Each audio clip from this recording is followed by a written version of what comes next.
All right, we're going to move on to our next little activity here. We need to do a little bit of practice writing chemical reactions, predicting the products, and getting the equation balanced.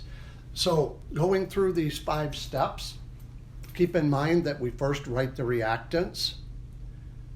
Those are the elements for a synthesis reaction on the left side. We always use a plus sign between the elements and an arrow to the right. Then we write the product on the right side. Remember, all we're doing is putting those 2 or more elements together. Then we go back and check for diatomic elements. Remember, there's 7 of them, starting with element 7, nitrogen, and forming a 7, nitrogen, oxygen, fluorine, chlorine, bromine, iodine, and hydrogen. So if you need to have a little review on that, remember I put a few review topics and videos up on Canvas for you. Number 4, we balance the product. And we do that with 5-step crossover. We use charges and then cross those numbers over. And last, we balance the entire reaction. All right, so let's go ahead, let's do a little bit of practice. Our first reaction today is going to be magnesium reacting with phosphorus. And so I'm going to switch over to my iPad a moment and give you a little chance here to maybe get out ahead of me a little bit here. So we want to have magnesium, and I'm just going to write the symbols, with phosphorus. All right, so keep in mind the 5 steps.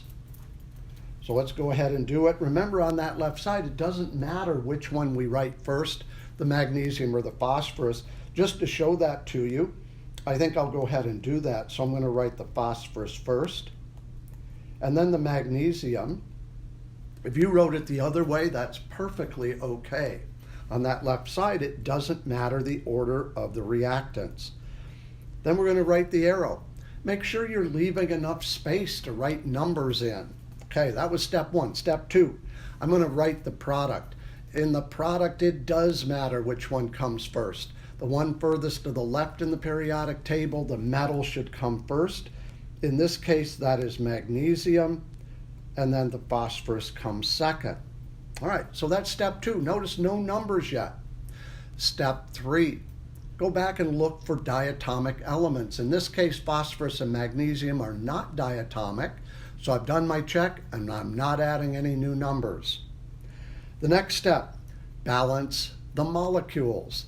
In this case, I have magnesium and phosphorus. Remember, magnesium is +2, phosphorus is -3. I get that from the periodic table.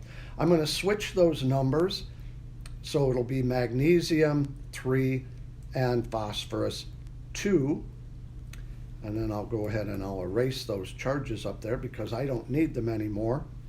So magnesium phosphide. And my last step is to go ahead and balance the entire reaction. So this one balances fairly easy. I'll let you look at it for just a moment before I put the numbers in. We have 2 phosphides on the right side, so I need a 2 here. And I have 3 magnesiums on the right, so I need a 3 there.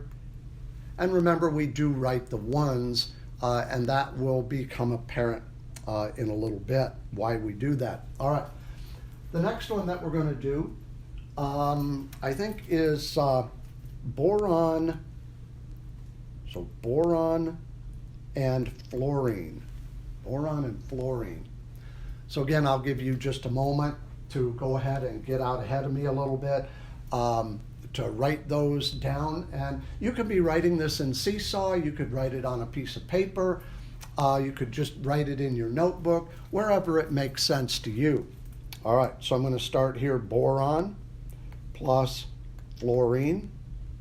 I've written the reactants, time to write the product. The boron comes first, the fluorine second. Boron is furthest to the left in the periodic table. That was step 2. Step 3, check for diatomics. Fluorine is diatomic, and this one is traveling by itself. So it needs a little 2 down there. And the other one, the fluorine traveling with the boron, it is not by itself, so I do not need a 2 there.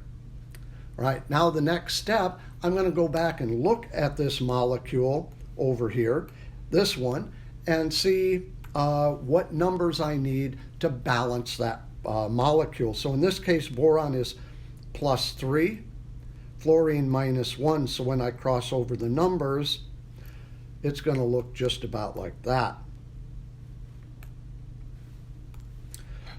All right, my last step is to balance the entire reaction.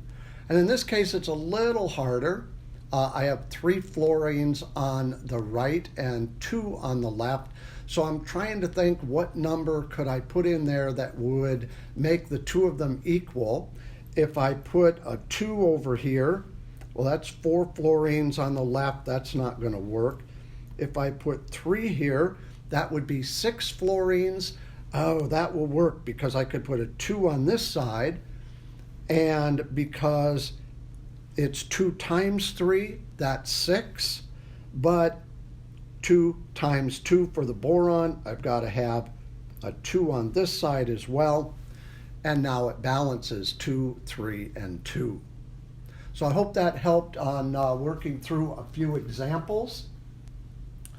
And now we need to talk about some weights and measures, masses and moles. That's what's coming up next.